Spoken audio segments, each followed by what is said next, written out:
They saw my ex-husband hold me against the wall with a knife up my throat.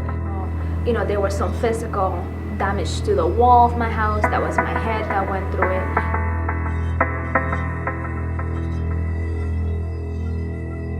My name is Josie, and I work for the National Domestic Violence Hotline. Hi, my name is Alex, and I'm an advocate here at the National Domestic Violence Hotline.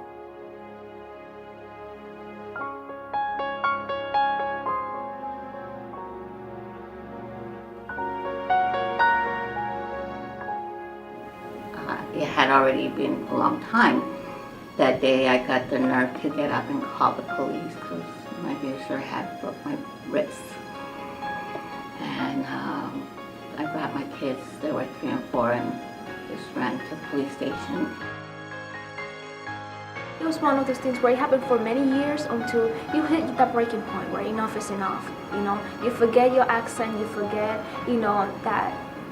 that this is life. You want something better for yourself. So I spoke off.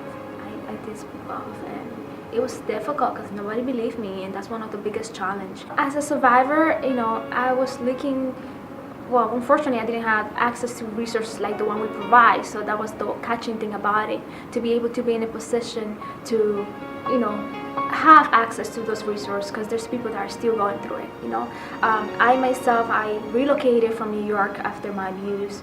I did press charges, I got a restraining order, he got 14 years to life. I faced a lot of those challenges and barriers that a lot of survivors face, like not having family here besides the abuser's family, not being in your country, even having the accent and people assuming you don't speak English, even from the cops, being judgmental, thinking that, you're just making stuff up, so kind of that main challenge that survivor face of not being believed. 9 years ago when I was a mom already divorced from my abuser, my kids were 3 and 4, and at that time the resources were very limited, and my abuse had been going for years now, but I was so afraid to leave my abuser because he threatened to take my kids, threatened to kill me. This guy was a Vietnam vet with a lot of issues that I couldn't help him with. So at that time, if he would find me somewhere, he would beat me up at my work. And one day when he beat me up, I had to go to the hospital, found out he broke my ribs.